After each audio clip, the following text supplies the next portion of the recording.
Martha, look at this. I put a lot of time and effort into this jelly, and this is what I have. What happened? Boy, that is really runny. It's frustrating to have syrup instead of a jelly. Let's discuss some possible causes. Did you measure your ingredients accurately and use the amounts specified in the recipe? Remember, the correct proportion of sugar, acid, and pectin are needed to produce a proper gel. Use dry measuring cups to measure the sugar. A dry measuring cup is a metal or plastic cup that can be leveled with a straight edge. If the cup was heaping like this originally was, you have too much sugar and that will make the jelly too firm. But if you don't fill it, if you just shake it off and it's not quite full, it will produce a soft product.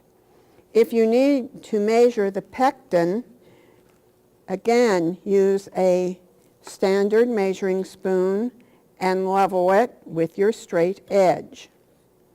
And if you are measuring liquids, you want to use a glass measuring cup so that you can fill it without it splashing over the edge. Another problem with liquid is if you're extracting juice from the jelly and you have to heat it, avoid putting too much water in the pan with the jelly. Follow the recipe suggestions for the amount of water to use. And I was careful with my measurements and it still didn't set. Overcooking is a problem that it destroys the gelling capacity of the pectin. That can occur when the fruit is being heated to extract the juice or while cooking the jelly itself. Likewise, undercooking produces problems because the jelly is not sufficiently concentrated. Cook jams made without added pectin until it reaches 220 degrees Fahrenheit at 1,000 feet or below. Test the temperature either with a thermometer or use a spoon for what's called the sheeting test. If you are using commercial pectin, make sure that the jelly is at a rolling boil that cannot be stirred down. Are there any other possibilities? Too little acid produces a soft set. Recipes for making jam and jellies from low-acid fruits call for added lemon juice. If you know that the fruit is overripe, you can add 1 to 2 teaspoons of lemon juice to compensate for the loss of the acidity. It's recommended that only 6 to 8 cups of jelly or jam be made at one time. We refer to this as one batch. Making too large of a batch or doubling a recipe takes longer for the mixture to heat and can affect the gelling ability of the pectin. Moving the jelly after it has been processed weakens the pectin linkage that holds the gel together.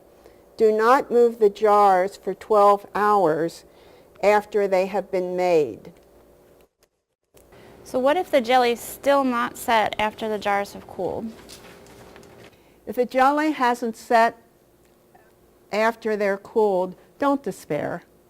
Some jellies may take up 3 weeks or more to set. Properly processed and sealed jars may set in storage for 3 weeks or longer until you decide if you want to remake the jam. Remaking jam involves reheating the jam and adding more sugar, acid, and lemon juice. Pectin inserts include remake directions. I'm circling them here so that they are easy for you to see. Do not remake more than 6 jars at one time. Since remaking jam takes time and involves buying costly pectin, think of alternative ways of using soft or syrupy jam or jelly. You can use them as a topping for ice cream, a syrup for pancakes or French toast. Here we're going to really dress up these waffles. You can combine spicy jams or jellies with sour cream for a fruit dip, or mix pepper jam with chili sauce for an appetizer with meatballs in it. So why is there a layer of liquid on the top of my jelly at times? You can see this liquid rolling around here, and that is called weeping or syneresis. In this case, a layer of liquid forms on top, and it's caused by excess acid in the juice or the fruit that makes the pectin unstable. If the storage place is too warm or the storage temperature fluctuates, liquid will also seep out of the jelly. Stored sealed jellies in a cool, dark, dry place. The ideal storage temperature is 40 to 70 degrees Fahrenheit. To summarize, solve your problems of jam and jelly making. Measure accurately, time the cooking process, or use a thermometer, control the acid and pectin, and make one batch at a time. Enjoy jelly making. Thanks, Martha. You're welcome.